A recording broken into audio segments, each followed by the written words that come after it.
আমার মেয়েরা যে মাইরে গেছে, এইটাই আমার শক্তি। আমার সম্পদ আমার কম নাই, সম্পদ যা আছে আমি আল্লাহর রহমতে আমি যথেষ্ট করছি। কিন্তু এই কাজটা করছিল, টাকার লোভে করছিল, আমার মেয়েটা জীবিত তুই যেতি।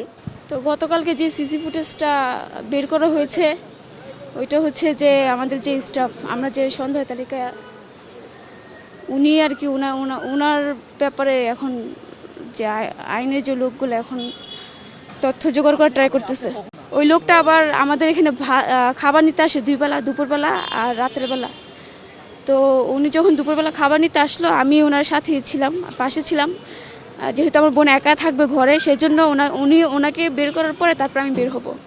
তারপর উনি যখন বের হয়েছে তখন ওনার পিস আমিও বের হয়েছি।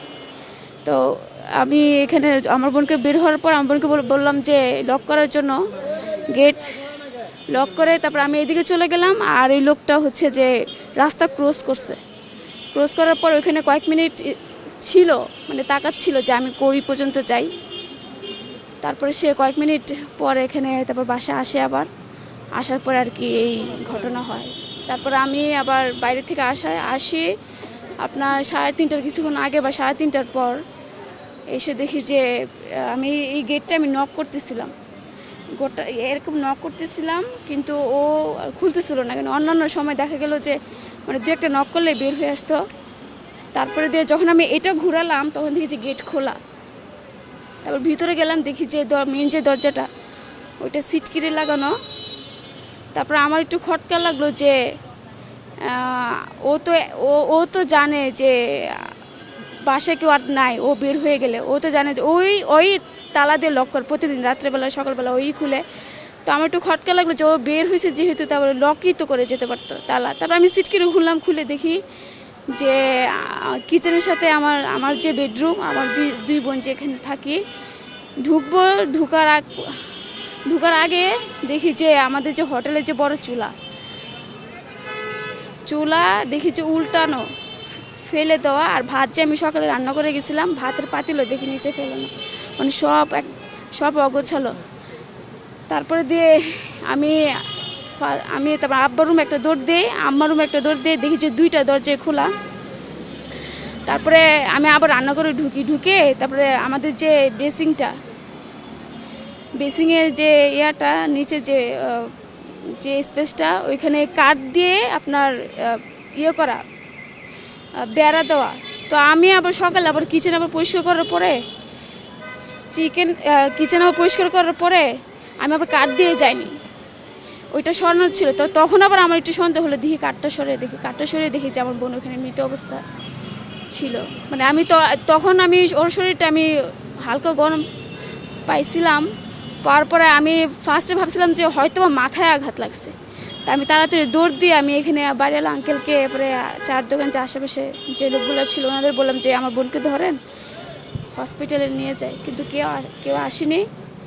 তারপর পরবর্তীতে অনেকক্ষণ পরে ওরে করলাম, ওর রিক্সায় করে নিয়ে ফরাজিতে ওইখানে গেলাম। ওর হিজাব পরা ছিল, জীবিত ছিল না, কিন্তু শরীরটা গরম ছিল। মানে আমি তখনও জানতাম না যে ওর যে গলা কাটা আপনার হচ্ছে যে ও নামাজ পড়ে, তো মানে হিজাব পরা ছিল মাথায়, সেক্ষেত্রে আমি গলাটা বুঝিনি, গলা যে কাটা। তারপরে ফরাজিতে এখানে গেলাম, ওনারা হুইল চেয়ার বের করলো ওকে নামাবে।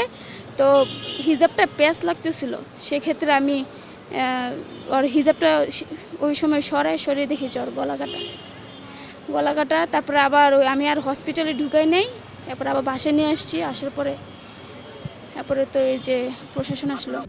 RICL TMX, যুগের পর যুগ স্থাপনা থাকে মজবুত। হ্যাঁ, ঝামেলা হয়েছিল, হচ্ছে যে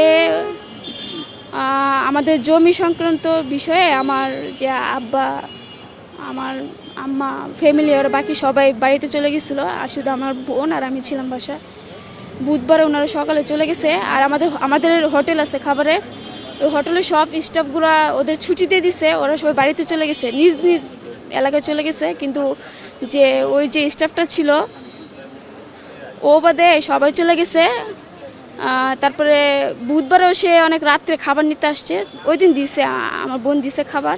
তো তো বৃহস্পতিবারে দেখা গেলো যে সে রাত্রে খাবারটা 11:30 বা 11টার একটু আগে বা এরকম, হ্যাঁ ওইরকম সময় আর কি খাবার নিতে আসছে। তো আমার বোনে একটু একটু রুট ব্যবহার বলতে একটু করে কথা বলছে, একটু কড়া করে কথা বলছে যে এত রাতে কেন আসলেন না, আপনি আগামীকাল থেকে আপনি সন্ধ্যার পর পর খাবার নিয়ে যাবেন।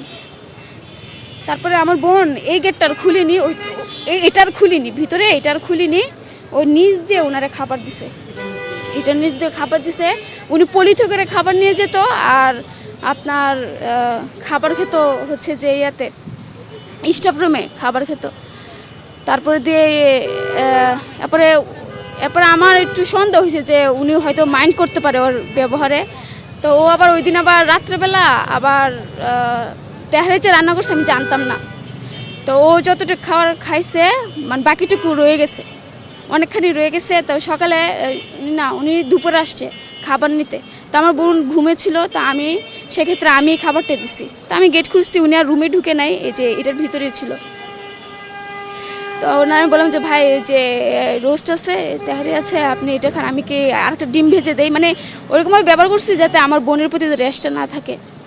তারপরে দিয়ে করলাম কি যেন বলে, উনি বলে যে না না লাগবে না, ঠিক আছে, উনি চলে গেছে। তারপরে চলে গেছে, দুপুরে তো আমি খাবার দিলাম।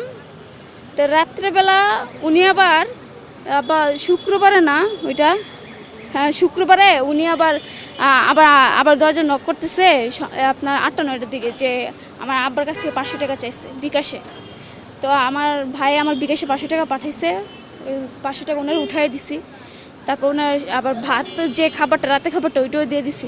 কিন্তু বুধবার থেকে বৃহস্পতিবার থেকে মানে গভীর রাতে আপনার গেটে নক করতো খোলার জন্য, কিন্তু আমার বোন শুনতো, আমি শুনতাম না, আমি ঘুমে এরকম, মানে ও শুনতো আমি শুনতাম না। তো আবার আম্মাকে বলছে, আম্মা আবার আমাকে বলছে, এরকম ছিল। তারপরে এরপরে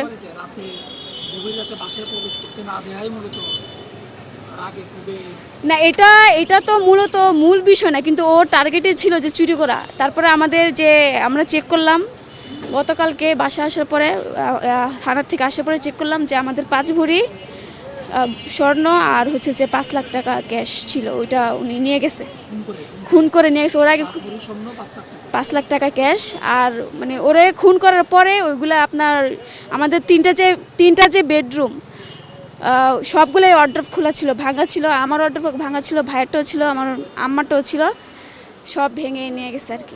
ভেঙে স্বর্ণ যে চেন, আমার আম্মার যে বালা, মানে 5 ভরি স্বর্ণ সব কিছু মিলিয়ে নিয়ে তারপরে বাক্স যে জুয়েলারি যে বাক্সগুলো ওগুলো ফ্রিজের উপরে রেখে গেছে, খালি বাক্সগুলো, আর 5 লাখ টাকা নিয়েছে। আর সে যে খুন করে যে ওয়ার্ড্রপটা খুলছে, মানে ড্রয়ারটা যে খুলছে গোল্ডের, মানে রক্তাক্ত ছিল, রক্ত ছিল। আমরা অবশ্যই বিচার চাই, আমার মেয়ের সুস্থ বিচার চাই। যেহেতু আমার ছোট্ট একটা মেয়ে, অল্প বয়সের মেয়েটারে বিনা কারণে আমার মেয়েটারে এরকম আত্মহত্যা করছে। আমার যদি অর্থ সমর সব লয়ে যেত তো আমার আফসোস ছিল না। আমার মেয়েটারে যদি মুখ বান্ধিয়া তুই ফালাই তুই সেটা আমার যদি যে আমার 15-20 লাখ টাকার মাল নিছে, আমার একটু আফসোস ছিল না, আমি সাংবাদিকরাও কইলাম না। কিন্তু আমার মেয়েটারে যে মাইরে গেছে, এইটাই আমার শক্তি। আমার সম্পদ আমার কম নাই, সম্পদ যা আছে আমি আল্লাহর রহমতে আমি যথেষ্ট করছি। কিন্তু এই কাজটা করছিল, টাকার লোভও করছিল, আমার মেয়েটারে জীবতে তুই যেতি, টাকা পয়সা করে শূন্য অলঙ্কার সব নিয়ে যেতি। তো আমি একটু কাউরে আমি ভুনাইলাম না, যেহেতু আমার মেয়ে নাই। অবশ্যই আমি সরকারের কাছে, সাংবাদিকের কাছে আমি বিচারটা চাই, যাতে আমি এই আসামি ধরে আর সুস্থ বিচার চাই।